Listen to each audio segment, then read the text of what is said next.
So good afternoon, student. Here we study, or today we discuss about the Stevens-Johnson syndrome, right?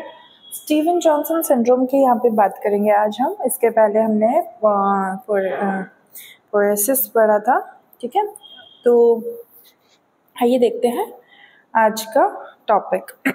तो Steven-Johnson syndrome के बारे में मैं आपको एक छोटा सा इंट्रोडक्शन देती हूँ कि एक रेयर सीरियस स्किन डिजीज़ है जिसमें एक म्यूकस मेम्ब्रेन का डिसऑर्डर है स्किन में, है ना. It usually occurs after the reaction of medicine. मतलब ये ज़्यादातर मेडिसिन के रिएक्शन की वजह से कॉज होता है, ठीक है. अब यहाँ पे बात करते हैं इंट्रोडक्शन की. The introduction to the Stevens-Johnson syndrome is Stevens-Johnson syndrome is SIS is rare severe skin reaction characterized by the detachment of the top layer of the skin from the lower layer.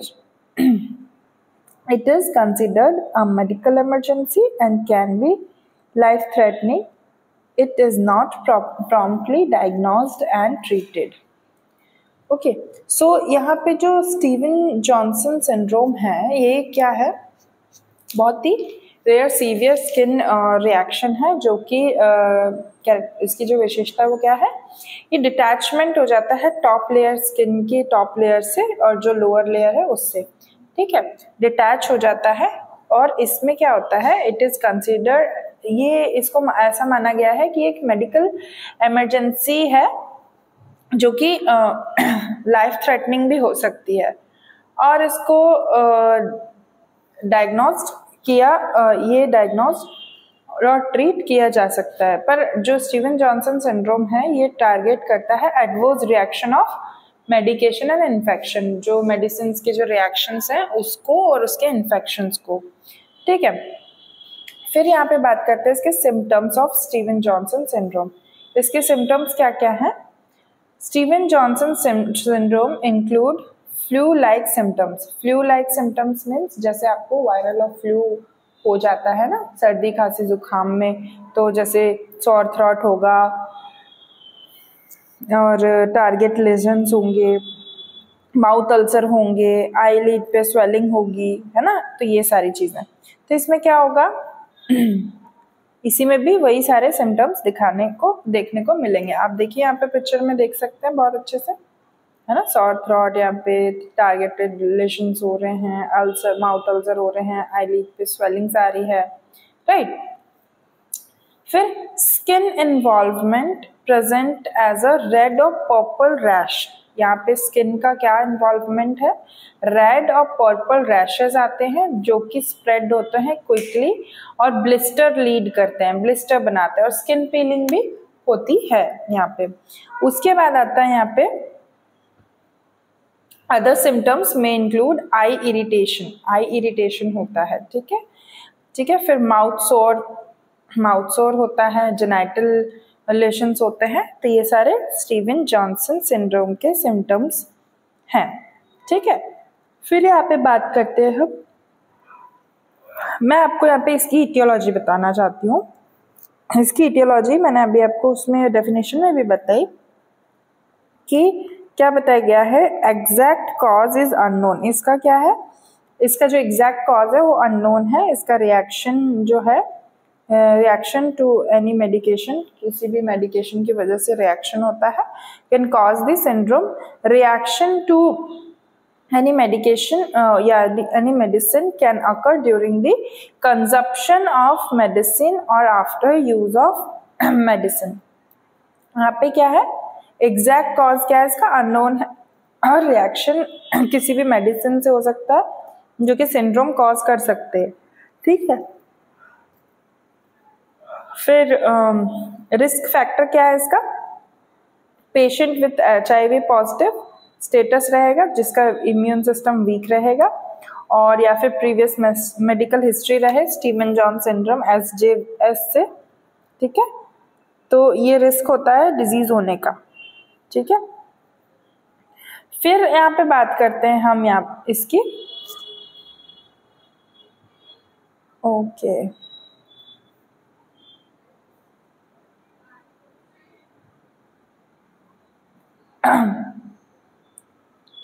इसके बाद हम बात करते हैं इसके cause के बारे में, ठीक है, इसके कॉजेज क्या है। तो SIS मतलब Steven Johnson syndrome is most commonly caused by adverse drug reaction. ये क्या है, most commonly caused by the adverse drug reaction की वजह से होता है, particularly medication like antibiotics, anti convergence और NSAID, एंटी कन्वर्जन्स की वजह से और ये NSAIDs की वजह से, ठीक है। फिर आता है infection such as herpes, mycoplasma and hepatitis can also triggers SIS। herpes, mycoplasma और हेपेटाइटिस ये क्या ट्रिगर करते हैं, SJS जो रिएक्शन है उसको। नेक्स्ट इज जेनेटिक फैक्टर में प्रीडिस्पोज्ड इंडिविजुअल टू डेवलपिंग SJS। क्या है, जेनेटिक फैक्टर कुछ ऐसे जो इसमें इफेक्ट करे, प्रीडिस्पोजिशन पोजीशन क्रिएट करे वहाँ पे, that is caused by the Steven Johnson syndrome, right? After that, diagnosis क्या है? Diagnosis is primarily based on clinical presentation, medical history and physical examination. So यहाँ पर इसका clinical presentation देखिए आप यहाँ पे, type of IV hypersensitivity है ना, cytotoxic T cell, Steven Johnson syndrome and toxic epidermic necrosis या नाइक्रोलाइसिस। यहाँ पे क्या हो रहा है, 10% ऑफ स्किन, यहाँ पे ब्लिस्टर्स आ रहे हैं देखिए, ठीक है। फिर 30% ऑफ स्किन इस तरीके से हो जाती है। Steven Johnson syndrome are related to more severe toxic epidermal necrolysis TEN, are potentially life-threatening disorder that can be triggered by a drug. Especially some antibiotics early recognize is the key for effective treatment. Causation such as drug must be removed immediately. Okay, so here यहाँ पे diagnose हो रहा था, ठीक है, based on the clinical presentation, medical history, physical examination, है ना। उसके बाद यहाँ पे बात करते हैं आपके स्किन बायोप्सी के बारे में, and other laboratory test may be perform to confirm the diagnosis. Laboratory test या स्किन बायोप्सी के वजह से कोई भी मतलब ये सारी लेबोरेटरी टेस्ट ये परफॉर्म डायग्नोसिस, किसी भी तरह का डायग्नोसिस परफॉर्म होगा। उसके बाद आता है prompt recognization. Recognization is discontinuation of the offending agent are crucial for management. ये मैनेजमेंट में जितना भी अगर डिसकंटिन्यूएशन हो गया तो फिर वो ठीक तरीके से मैनेज नहीं हो पाएगा, तो ये मैनेजमेंट करने के लिए it is very crucial to take proper treatment and diagnosis, right.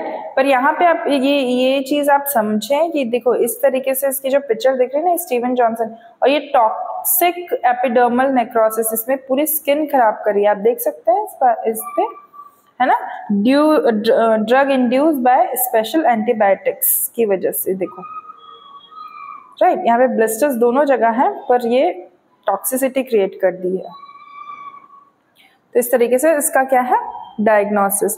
बाकी इसका डायग्नोसिस में यही सब चीज़ें आएगी, मैंने आपको बताया, जैसे फिजिकल एग्जामिनेशन होगा, स्किन की बायोप्सी होगी, कंप्लीट ब्लड काउंट होगा, ल्यूकोपेनिया और एनीमिया दोनों डायग्नोस होंगे, और कंप्लीट हिस्ट्री 4 वीक्स के प्रायर ऑनसेट सिम्टम्स के बाद यहाँ पे डायग्नोसिस के लिए होना चाहिए, राइट। फिर इसमें आएगा कॉम्प्लिकेशंस के बारे में। अगर इसकी बात करें हम तो यहाँ पे cellulitis, sepsis, multiple organ failure, inflammation and irritation, these all are happen, ठीक है, in the eye which may be lead to the scarring and corneal lesion। Can cause visual impairment and blindness also. यहाँ पे blindness और visual impairment हो सकता है, ठीक है। फिर हम बात करते हैं यहाँ पे इसके ट्रीटमेंट के बारे में। ओके, तो ट्रीटमेंट में हम सबसे पहले ये देखेंगे Steven Johnson syndrome. It is a medical urgency which affects skin and mucus. It is a abrupt and very serious disease. It can cause death. Okay, यहाँ पे death भी cause हो सकती है, ठीक है। Why this happen? क्यों होता है ये? यहाँ पे देखिए, it is caused by an allergic reaction to bacterium and medicine. किसी बैक्टीरिया की वजह से या किसी मेडिसिन की वजह से, ठीक है। एंटीबायोटिक जैसे पेनिसिलिन देना है उस वजह से, एंटी इन्फ्लामेटरी, पैरासीटामोल, आइबुप्रोफेन, ये सारी, ठीक है। उसके बाद यहाँ पे ये देखिए इस तरीके से हो रहा है, तो it is the skin appear bleeding, blister and red purple patches for the blood below. ये इस तरीके से होता है, ये देखिए। Characterised by the swelling mouth, throat and lips with scars, ulcer with pus. My goodness, उसमें अल्सर के साथ साथ क्या होता है, पस, डिफिकल्टी होती है ना, ओपन करने में आईज को, राइट। फिर यहाँ पे ये आपको सारी ही चीजें बता दी है एक मेडिकल अलर्टनेस के जैसे। यहाँ पे it start in abrupt way with fever, headache, sore throat and articulation pain, difficulty to gulp, fast breathing होगा और वीक पल्स होगा, ठीक है। सोर्सेस क्या क्या है ये सारी चीजें इसमें बताई है, ठीक है। उसके बाद बात करते हैं इसके ट्रीटमेंट में क्या क्या है। Treatment involve immediate withdrawal of the causative medication and supportive care. Withdrawal मतलब जितनी भी मेडिकेशन दी है, ठीक है, जो इसको कॉज कर रही है, तो यहाँ पे कॉन्स्टिव मेडिकेशन को क्या करना है, रिमूव करना है, ठीक है, और सपोर्टिव केयर प्रोवाइड करना है। Patient with SIS are often hospitalized in specialized burn unit for intensive care। जो भी है वो इस चीज से सफर कर रहा है, तो उसको क्या करना है, उसको स्पेशलाइज्ड केयर देनी है, इंटेंसिव केयर देनी है, राइट।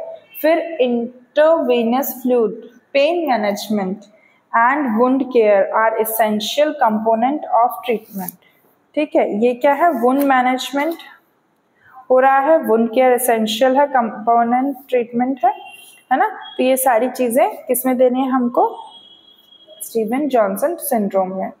फिर आता है कॉम्प्लिकेशन की बात। तो ये कॉम्प्लिकेशन में क्या होता है, complication of Steven Johnson syndrome, complication of SIS including sepsis, pneumonia and organ failure. इसमें क्या क्या कॉम्प्लिकेशंस आ रहे हैं, क्या क्या ऑर्गन फेल्यूर होगा, देखिए रेस्पिरेटरी, ब्रोंकियोलाइटिस, ठीक है, ये दिख रहा है आपको, ये इस तरीके की गैस्ट्रो इंटेस्टाइनल और हेपेटिक में आ रहा है, फिर गायनेकोलॉजिक में आ रहा है, ठीक है, फिर रीनल में आ रहा है, ओरल में आ रहा है, ठीक है। तो ये सारी चीजें किसके अंदर आती है, कॉम्प्लिकेशंस के अंदर। इसमें लॉन्ग टर्म इफेक्ट भी है, including scarring, vision loss and chronic pain. Patient who survive SIS may require ongoing medical and psychological support। Okay, ongoing medical और psychological support चलेगा, ठीक है। फिर बात करते हैं यहाँ पे इसके प्रोग्नोसिस के बारे में। Prognosis of Steven Johnson syndrome, the prognosis of SIS varies depending on the extent of the skin involvement and presence of complications। यहाँ पे क्या है, प्रोग्नोसिस होगा, SIS varies from the depending on extent of skin involvement and the presence of complication ना हो। इसमें mortality rate जो है, रेंज उसकी मृत्यु दर की यहाँ पे 5% है to 30%, 5 से 30% लोग ही इसे सफर करके मतलब इसमें जो है मरते हैं, ठीक है, इस डिजीज से। ग्रसित होके। उसके बाद फिर अर्ली रिकॉग्नाइजेशन अगर हो जाता है तो ट्रीटमेंट जो है इम्प्रूव हो जाएगा। फिर यहाँ पे आउटकम के अकॉर्डिंग चलेगा। पर यहाँ पे देखिए ये चीज़ आपको इसका जो प्रोग्नोसिस है, मतलब मेडिकल मैनेजमेंट में भी अगर हम इसकी बात करें तो इमीडिएट डिसकंटिन्यू करना पड़ेगा आपको मेडिसिन, जिस मेडिसिन से ये कॉज हुआ, मतलब जो कॉजेटिव मेडिसिन है उसको आपको बंद करना पड़ेगा। सिस्टमिक जो कॉर्टिकोस्टेरॉइड्स हार्मोन है जैसे कि इम्यूनोग्लोबिन से और ये सारी चीज़ें, ये जो इम्यूनोसप्रेसिव ड्रग है, ठीक है, उनको पेशेंट को एडमिनिस्टर करना पड़ेगा, मतलब 1 gram kg per day for 4 days तक उसको ये चीज़ लेनी पड़ेगी। टॉपिकल एंटीबैक्टीरियल और एनाल्जेसिक प्रिस्क्राइब करें to control the infection and pain. It's carry infection and pain also. Pain बहुत होगा इसमें। Antibiotic use to control the infection, ठीक है, क्योंकि अगर किसी पर्टिकुलर उससे हम उसको प्रॉब्लम जा रही है तो वहाँ पे फिर दिक्कत है। फिर बायोलॉजिकल ड्रेसिंग्स, ठीक है, ये सारी चीज़ें होगी, ठीक है। फिर यहाँ पे देखिए प्रोग्नोसिस में आपको long term sequel can impact quality of life. Yes exactly, अगर ये लंबे समय तक चलेगा तो यहाँ पे क्या होगा, लॉन्ग टर्म इफेक्ट के कारण ये क्वालिटी ऑफ लाइफ को बिगाड़ेगा। ऑनगोइंग मॉनिटरिंग होगी एंड मैनेजमेंट, राइट। ये सारी चीज़ें हम इसके प्रोग्नोसिस में देखेंगे। फिर यहाँ पे बात करते हैं इसके प्रिवेंशन के बारे में। So here the prevention is stop, look and learn. किस तरीके से, ये देखिए आप इसको पढ़िएगा, मैं आपको बता देती हूँ इसको प्रिवेंशन कैसे करना है।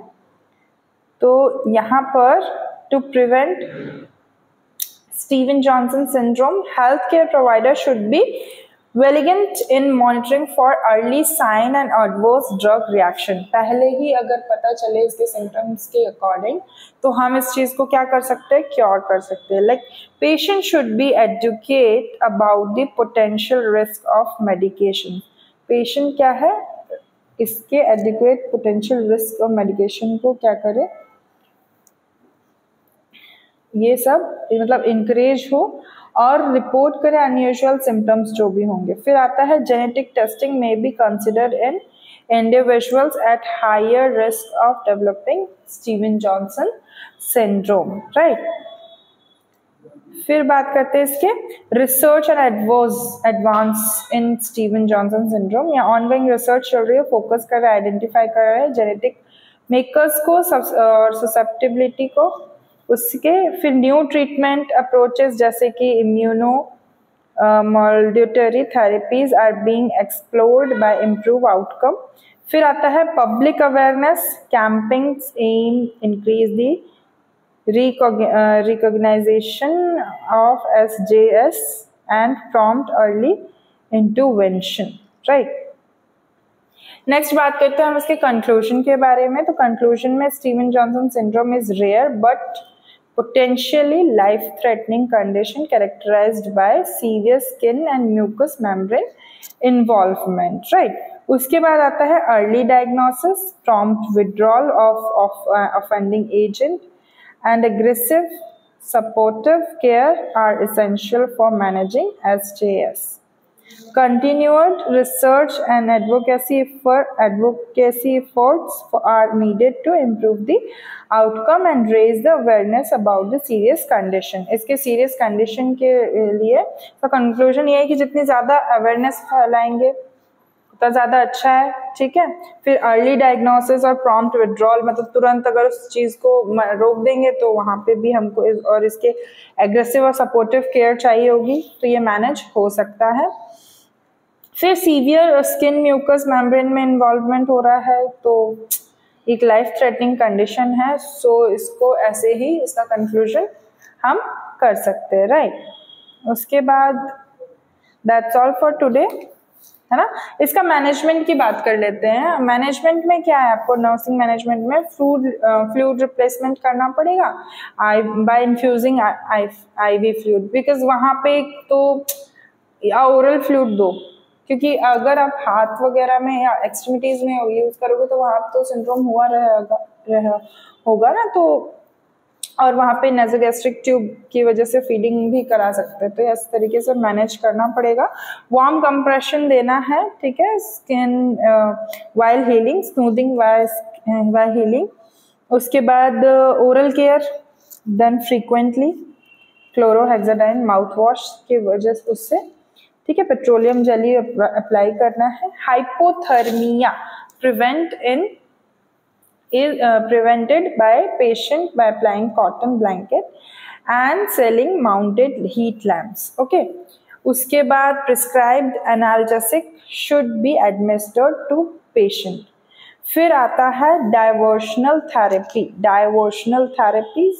उसके बाद आते हैं emotional support and eye should be inspected by daily for sign of dryness. Right? तो ये सारी चीज़ें हमको नर्सिंग मैनेजमेंट में करनी होगी। So student, that's all for today. आगे आपको कोई भी डाउट है, किसी भी तरह का डाउट आ रहा है, तो please let me know and comment में या फिर आफ्टर सीइंग दिस वीडियो आप ग्रुप में पूछ सकते हैं, ठीक है। Thank you class, thank you.